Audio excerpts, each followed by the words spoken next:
panas dengan iklim politik seperti ini. Salah satu tugas dari Kesbangpol itu adalah mengedukasi, Ya. nah, terutama mengedukasi mereka-mereka yang pendukung nih Pak. Maka pemilu di Kalimantan Barat 14 Februari nanti harus menjadi pemilu yang penuh diwarnai oleh rasa cinta kasih. Golput itu, golput yang pertama bermakna mereka jangan apatis. Mereka harus menyalurkan hak pilihnya dengan sebaik-baik mungkin.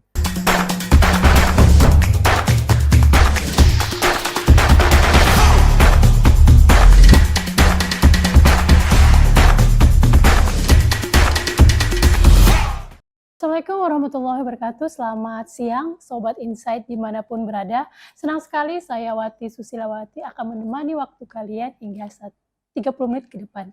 Nah, kali ini bersama saya, pastinya kita akan berbicara berbagai isu-isu menarik, isu krusial, bahkan isu-isu politik yang pastinya dinanti Sobat Insight di rumah.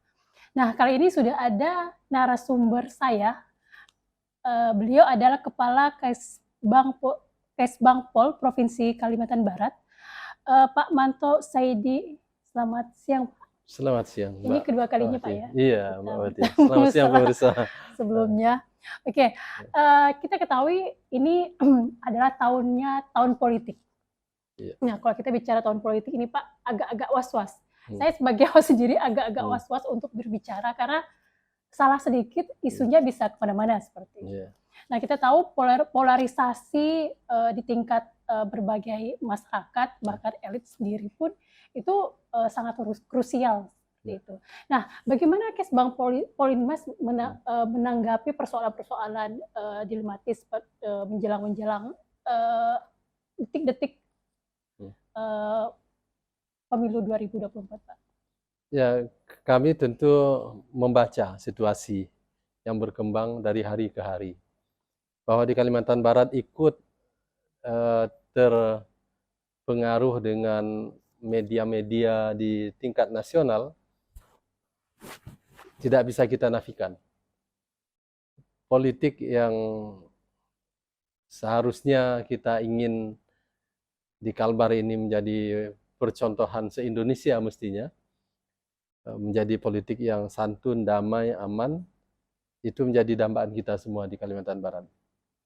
Oleh karena itu, menghadapi setiap dinamika yang terjadi di Indonesia khususnya, yang dapat berpengaruh ke masyarakat Kalimantan Barat, kami melakukan berbagai sosialisasi ke berbagai pihak melalui wadah-wadah organisasi-organisasi kemasyarakatan. Organisasi politik juga tidak kita abaikan. Di sepanjang tahun 2023 yang lalu, sudah puluhan kali kita melakukan kegiatan-kegiatan sosialisasi untuk mengingatkan masyarakat Kalimantan Barat ini bahwa keamanan, ketertiban, kedamaian, dan silaturahmi kita jauh lebih berharga daripada sekedar pelaksanaan pemilu itu sendiri. Pemilu adalah pesta demokrasi, dan sebagaimana layaknya sebuah pesta, tidak ada dalam catatan sejarah pesta itu yang ditujukan untuk kita saling berselisih, apalagi saling berantem satu sama lain. Tidak ada tujuan pesta yang seperti itu. Tujuan pesta adalah untuk kita bergembira, bersilaturahim satu sama lain, dan oleh karena itu, pesta demokrasi kali ini pun harus pesta yang penuh dengan gembira, pesta yang penuh cinta kasih, dan kami beri hashtag Pemilu Valentine. Karena kebetulan tanggalnya 14 Februari, hari Valentine, hari yang penuh dengan cinta kasih, maka pemilu di Kalimantan Barat 14 Februari nanti harus menjadi pemilu yang penuh diwarnai oleh rasa cinta kasih antara sesama anak bangsa dan mengutamakan persatuan dan kesatuan di wilayah kita ini dalam keberagaman. Oke. Menarik kalau kita tarik ke internal Kalimantan Barat sendiri, Pak. Kita tahu kan Kalimantan Barat termasuk salah satu di data itu mungkin paling rawan untuk terjadinya konflik. Nah, bagaimana sejauh ini situasinya menjelang pemilu detik-detik 14 Februari ini Dan bagaimana kira-kira antisipasi dari Kesbangpol dan koordinasi dengan lintas sektoral dan lintas instansi terutama kepolisian, Bawaslu, KPU bahkan? Ya, tentu langkah antisipatif ini sudah kita lakukan sejak setahun yang lalu. Dengan TNI, Polri, kita sudah kolaborasi sejak awal. Kemarin kita barusan selesai menandatangani naskah perjanjian hibah dana untuk TNI dan Polri di Kalimantan Barat ini. Kita mensupport TNI dan Polri melalui dana APBD untuk mendukung kegiatan pengamanan pemilu ini. Pengamanan yang umumnya bersifat antisipatif ini akan lebih kita utamakan.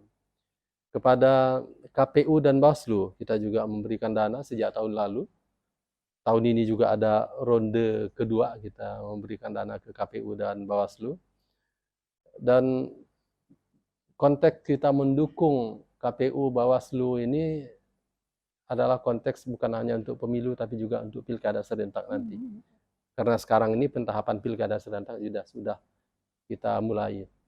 Nah, dengan berbagai stakeholder utama dengan karakteristik masyarakat Kalimantan Barat yang sangat beragam, kami merasa bersyukur karena keragaman etnis di kita ini luar biasa, representasi dari Indonesia. Ada berbagai paguyuban dan ada 24 paguyuban yang secara administratif tergabung dalam sebuah forum yang namanya Forum Pembauran Kebangsaan. Dan perwakilan dari etnis ini juga kemudian kita rajut dengan berbagai kegiatan, kita bantu secara finansial setiap tahun. Karena mereka ini menjadi ujung tombak kita sampai ke level kabupaten kota se-Kalimantan Barat untuk sharing informasi cepat mengenai kondisi terkini. Ada juga Forum Kewaspadaan Dini Masyarakat, Forum Kewaspadaan Dini Masyarakat atau FKDM ini juga dibentuk sampai ke level seluruh kabupaten kota, disupport dengan dana APBD, dan mereka ini menjadi perpanjangan penciuman kita untuk mendeteksi segala potensi ancaman. Jadi baru muncul di skala embrio saja kita sudah langsung padamkan. Tentu koordinasinya tidak terlepas dari komunitas intelijen daerah. Berbagai unit kerja intelijen yang ada di Kalimantan Barat ini, kita aktif untuk melakukan pekerjaan-pekerjaan kita secara terkoordinasi. Dalam waktu dekat juga kita akan rapat dengan para intelijen ini, intelijen Polda, Kodam, dan Lanut Supadio, Lamtamal, Bais, BIN, segala macam. Semua ya Pak ya? Semua yang punya unit intelijen, kejaksaan juga bergabung. Nah, kita saling share informasi. Informasi inilah yang semakin cepat kita mendapatkannya, semakin awal kita mengantisipasinya, early warning systemnya ada di situ. Itulah sebabnya ketika di Sulawesi Utara beberapa waktu yang lalu ada gesekan masyarakat antar etnis, antar agama di sana gara-gara bendera Palestina yang berkibar di Sulawesi Utara. Di kita di sini pun ada yang komplain juga. Tapi kita bisa antisipasi meskipun di beberapa daerah juga kita memiliki embrio kejadian-kejadian yang bisa menjadi pemantik kejadian seperti di Sulawesi Utara juga. Tapi alhamdulillah dengan sigapnya semua stakeholder untuk menangani masalah ini, sehingga kejadian-kejadian yang memancing untuk terjadinya instabilitas cepat kita redamkan. Oke. Pak, bicara tentang informasi, bicara tentang koordinasi, kita tahu Kalbar itu kan cukup luas. Mungkin luas, tapi kita tahu bahwa aparat, anggota-anggota pengawas itu kan sangat terbatas. Nah, bagaimana mengantisipasi ketika mungkin di tingkat kota Pontianak, Singkawang dan beberapa kota di Kalbar itu bisa diantisipasi. Nah, bagaimana kita mengantisipasinya jika itu berhubungan di daerah lintas batas, terus daerah-daerah yang pusat informasinya sangat-sangat minim dan literasinya sangat-sangat minim sekali, Pak. Kita tahu dengan arus informasi yang masif, hoax, informasi palsu, kejadian bohong, itu kan sangat mudah tersulut untuk mereka-mereka yang minim akses informasi. Nah, bagaimana Kesbangpol berkoordinasi hingga tingkat jajaran pelosok seperti itu? Sesungguhnya aparat keamanan punya jaringan hingga ke level desa. TNI dengan Babinsanya, polisi dengan Babin Kamtibmasnya, dan yang saya bilang tadi, tokoh-tokoh etnis, paguyuban etnis yang tergabung dalam Forum Pembauran Kebangsaan dan Perkumpulan Merah Putih. Dia juga punya perpanjangan tangan sampai ke level desa. Tokoh-tokoh adat, tokoh Demang segala macam, itu semuanya sampai ke level grassroots. Dan mereka inilah yang kita andalkan untuk menjadi informan kita dengan memanfaatkan teknologi informatika. Di satu sisi kita tahu bahwa teknologi informatika khususnya media sosial ini telah memberikan dampak negatif dalam penyebaran berita-berita bohong atau hoax. Tapi di sisi lain, itu juga lah yang kita manfaatkan media sosial ini untuk mengcounter itu, untuk menjelaskan bagaimana sebetulnya informasi yang sebenarnya. Nah, kita juga di sini selain memang unsur aparat pemerintah, aparat keamanan memiliki unit tersendiri untuk menangani aspek-aspek keamanan cyber dan berita hoax seperti ini. Secara mandiri di Kalimantan Barat ini ada relawan-relawan yang tergabung dalam grup WhatsApp juga. Itu kelompok yang menamakan dirinya sebagai kelompok anti kampanye hitam misalnya.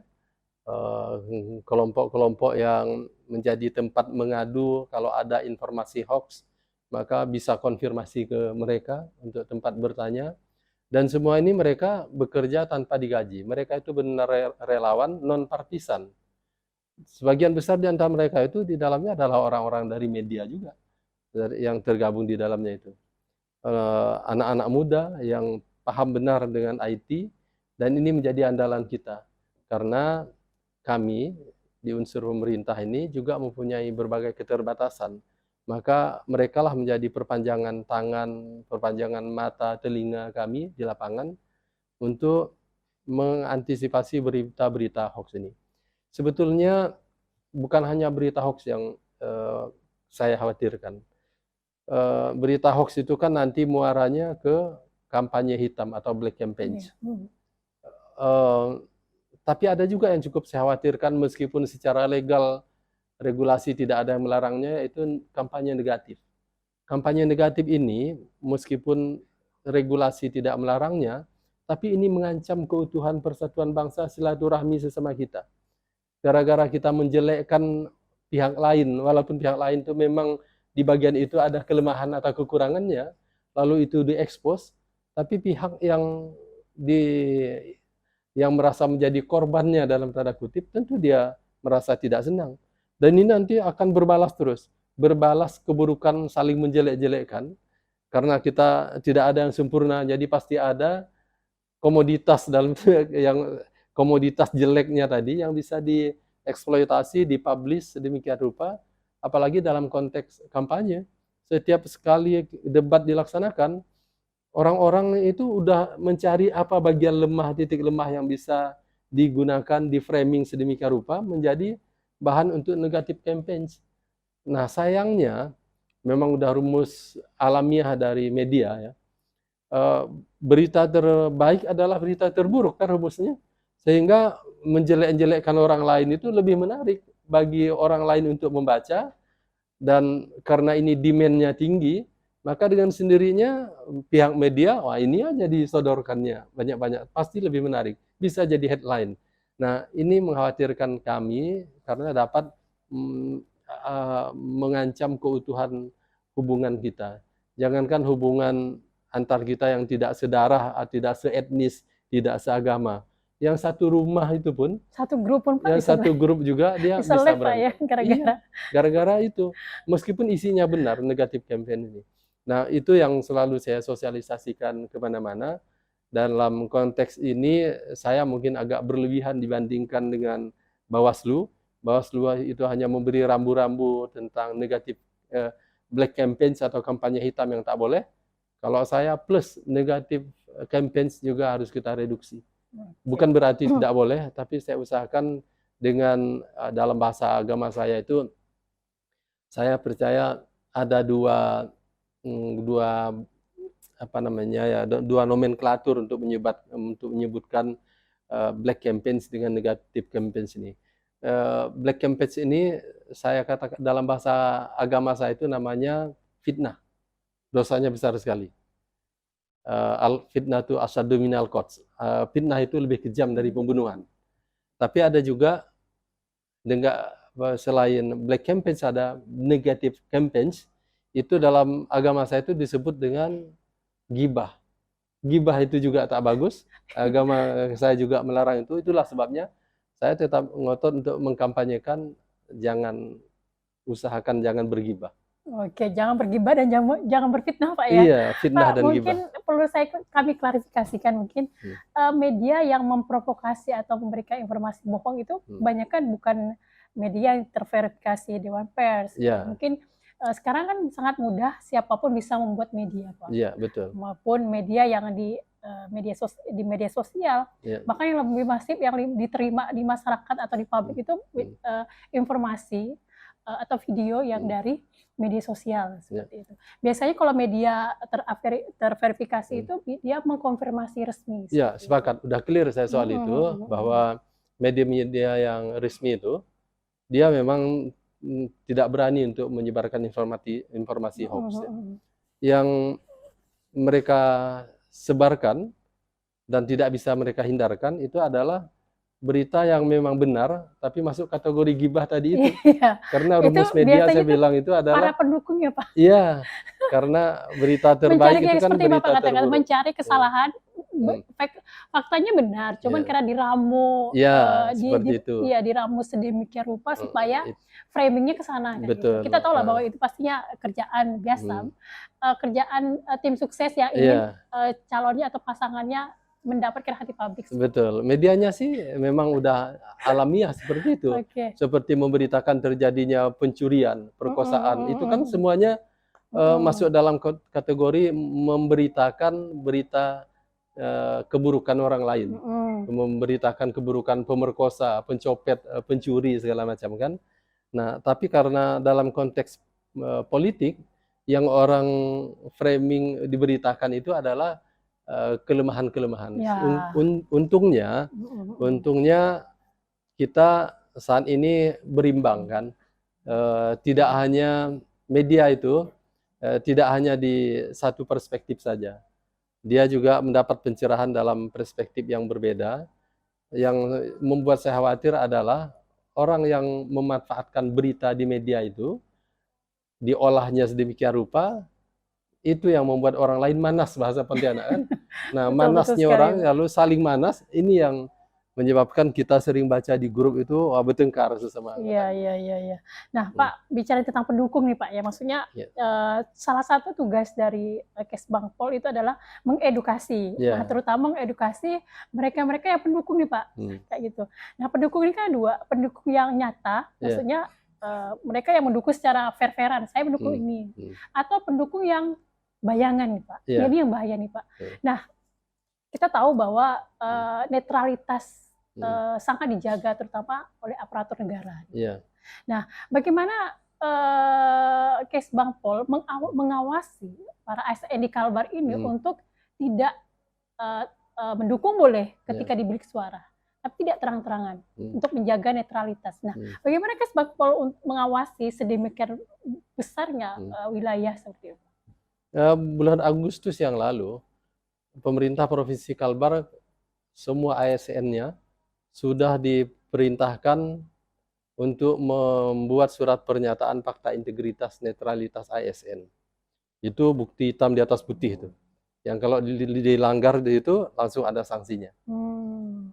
Kemudian beberapa minggu setelah itu, tepatnya seminggu setelah penandatangan fakta integritas netralitas ASN, kami disuruh bikin video, diupacarakan di kantor masing-masing, ada didokumentasikan videonya, pembacaan deklarasi Untuk netralitas netral ASN di terhadap masing-masing kantor. hmm.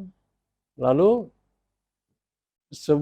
beberapa minggu setelah itu lagi di Aula Garuda ada lagi acara deklarasi lagi kami itu. Deklarasi.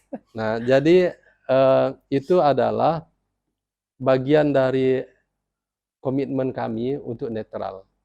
ASN di pemerintah Provinsi Kalimantan Barat itu mesti netral. Persoalannya adalah bagaimana mengawalnya, kan? Mengawasinya supaya apa yang sudah menjadi komitmen itu dipenuhi. Nah, maka saat ini sesungguhnya setiap gerak ASN di media sosial kami pantau. Kami bekerja sama tentunya dengan Badan Intelijen Negara (BIN) dan Kejaksaan untuk sama-sama Intel Kejaksaan itu untuk sama-sama memantau sejauh mana netralitas ASN ini. Diminta atau tidak diminta kita akan awasi sedemikian rupa. Nah, khusus untuk di lingkungan pemerintah provinsi, karena kita kan ASN di sini kan bukan hanya di bawah gubernur, banyak instansi vertikal yang langsung ke atas, ke menterinya. BUMN langsung ke Jakarta atasannya, TNI Polri juga atasnya ke atas, di luar garis komando dari gubernur. Nah, yang di bawah garis komando gubernur kami awasi. Dan jika ada pengaduan ke kami langsung ingatkan, berikan peringatan. Dari sampai sejauh ini, alhamdulillah kami belum menemukan adanya ASN yang secara jor-joran atas niatnya sendiri untuk mengekspresikan ketidaknetralannya.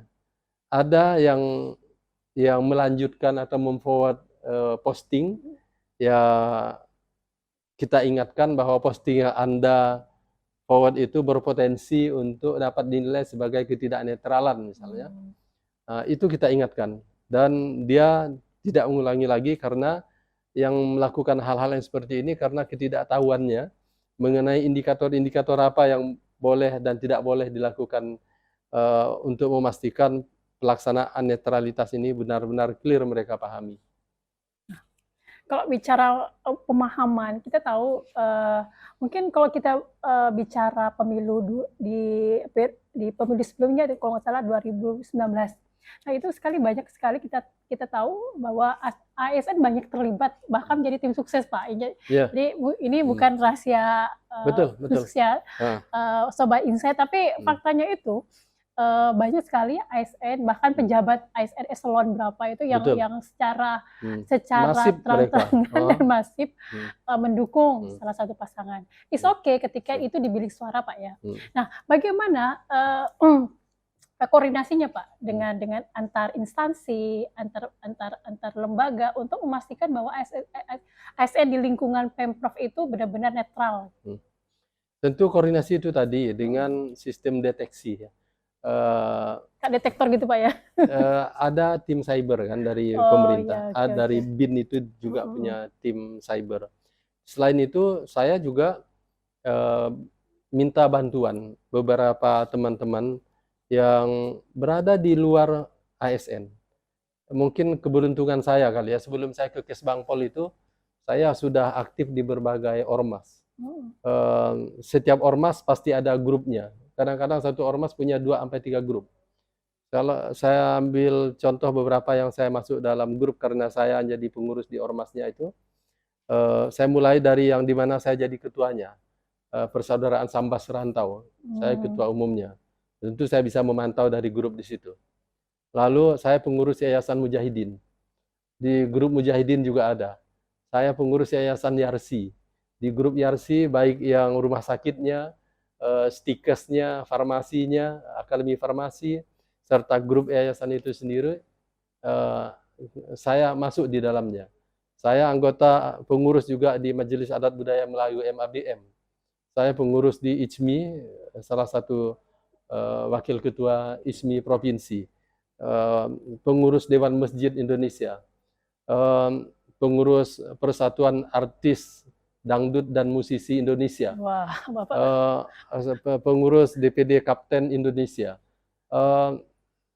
mungkin terlalu panjang, ini baru sebagian yang bisa saya sebutkan, Oke. di mana grup-grup itulah menjadi media saya untuk memantau, dan kalau ada yang di luar pemantauan saya sudah minta ke kawan-kawan yang ada di grup itu yang bisa saya percayai untuk menjaganya. Jadi dia seperti pengawas mercusuar yang tiap hari itu harus membaca satu Monitoring persatu, satu-satu, Pak, ya. monitoring satu persatu. Selain itu banyak juga grup-grup tadi seperti grup gerakan anti kampanye hitam juga seperti itu, kita selalu koordinasi. Oke, Pak, bicara kampanye hitam nih, Pak. Ini agak-agak mungkin beberapa kalangan menganggap kalau kampanye hitam itu wajar ketika kita bicara politik. Nah, bagaimana menghandle isu-isu yang bertebaran nih, Pak, bertebaran di media sosial, di komunitas masyarakat kita, di masyarakat terkecil dari tingkat keluarga, tingkat RT sampai tingkat lingkungan kerja seperti itu, Pak. Kita tahu bahwa dengan isu-isu yang berseliweran ini kan tidak mungkin hanya kerja dari Kesbangpol tanpa berkoordinasi atau tanpa ada gercap dari pihak-pihak lain. Nah, bagaimana menghandle atau memastikan bahwa di pemilu 2024 ini bisa berjalan damai dan pastinya seperti yang Bapak bilang pemilu Valentine bisa menciptakan kasih sayang yang kita tahu namanya pesta demokrasi itu identik dengan kemeriahan, kegembiraan. Yang sampai ketika sudah selesai pestanya, tinggal ributnya, Pak. Ya, pemilu tahun ini salah satu bagian uniknya adalah komposisi jumlah pemilih kelompok muda yang dominan. Oleh karena itu, saya hampir setiap hari gentayangan ke kelompok muda. Tadi saya dari SMK Negeri 6, ngumpulin beberapa sekolah yang ada di sekitar daerah seberang sana. Sebelumnya, masih dalam deretan minggu ini, juga saya ke SMK Negeri 3, Pontianak. Beberapa sekolah yang ada di sekitar itu kumpul di satu sekolah. Di SMK Negeri 3 itu, PD-PD anak-anak bertanya soal isu-isu politik seperti ini. Udah mulai, Pak, generasi sekarang. Luar biasa mereka, keingintahuannya. Generasi Z memang lebih speak up ya, Pak. Iya. Dan saya di setiap kesempatan selalu meminta bantuan ke anak-anak sekolah itu agar mereka dapat menjadi penyejuk di dalam berseliwerannya berita-berita yang bisa mengobok-obok otak kita ini. Akhirnya kadang-kadang pemilih pemula terutama jadi bingung kemana dia mau mengarahkan pilihannya. Tentu selain kami tadi di ormas, banyak ormas sekali yang bisa membantu, tapi itu untuk kelompok-kelompok yang udah cukup senior biasanya, aktivis. Kelompok yang muda ini menjadi andalan kami karena mereka terutama yang belum mempunyai pekerjaan tetap ya, sebagian besar waktunya itu dihabiskannya di depan gadget dan mereka bisa berinteraksi dengan sangat bersemangat. Idealismenya itu muncul dengan sangat bagus. Maka konten dari kampanye saya untuk mereka itu adalah hanya dengan satu kata biasanya. Kalau memang waktunya terbatas, kampanye saya untuk mereka itu kita harus membuat gerakan anti golput. Itu bahasa saya ke mereka. Itu, Pak, banyak sobat insight yang tidak salah, maksudnya itu haknya, Pak, ya.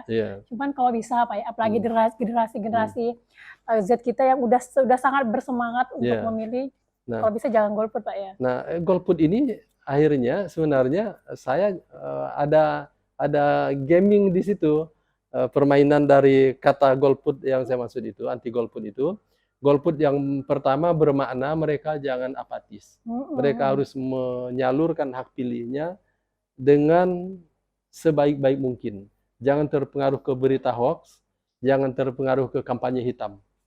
Jadi lebih objektif hasil pilihannya. Anti golput yang kedua itu adalah gerakan anti golongan penunggu uang tunai. Nah, Serangan fajar Pak ya. serangan fajar ataupun bukan fajar, pokoknya Serangan apapun, duhur gitu Pak. iya, serangan apapun, intinya itu pesannya adalah kita mesti tidak terlibat dalam urusan money politics dalam Oke, oke. Kalau kampanye ini. kalau bicara money politik, terus kita bicara tentang black campaign atau kampanye negatif seperti yang Bapak katakan tadi, susah Pak ya dipisahkan dengan ritme politik kita yang Iya, makin apa ya, makin dekade ini makin ke sini makin makin makin panas Pak ya. iya. Nah, Pak mungkin satu terakhir nih Pak, saran atau imbauan deh untuk, sobat insight di Kalbar itu, bagaimana menjadi pemilih yang aktif, menjadi pemilih yang cerdas, menjadi pemilih yang cinta damai dan bisa bergandengan tangan seusai pemilihan, Pak. Himbauan ini Silakan sekalian closing statement ya untuk masyarakat Kalimantan Barat. Saya sangat berharap sekali, mohon sekali saya. Yang pertama, jadilah pemilih yang mendinginkan, menjadi katalisator suasana-suasana yang panas dengan iklim politik seperti ini. Kita harus berprinsip bahwa persahabatan dan silaturahmi serta kekeluargaan kita sesama anak bangsa ini jauh lebih berharga. Jangan dikorbankan hanya gara-gara urusan perbedaan pilihan kita yang nanti pada tanggal 14 Februari udah final. Nggak sampai 10 hari lagi. Jangan korbankan hubungan baik kita dengan orang lain gara-gara perbedaan pilihan itu. Toh belum tentu juga kita akan menjadi menteri kok kalau sampai mau mati-matian. Cukup secara proporsional saja kita mendukung calon kita masing-masing. Itu yang pertama. Yang kedua, saya berharap semua stakeholder yang ada di Kalimantan Barat ini memerankan diri sebagai perpanjangan mata dan telinga pengawas bagi terlaksananya demokrasi, pemilihan umum yang demokratis, jurdil, ya. Kita jurdilnya ini memang saya dulukan karena dulu kan hanya luber saja. Tapi kemudian ada jujur dan adilnya kita tambahkan karena bagian yang susah ini adalah bagian di jujur dan adilnya. Di masa kampanye saja komplain-komplain soal kejujuran dan keadilan itu paling banyak mengemuka ketimbang aspek rahasianya,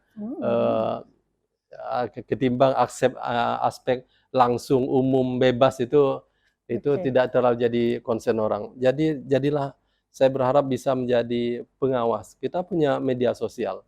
Jadi di foto-foto saja itu hasil dari setiap aktivitas KPPS hingga di level lapangan.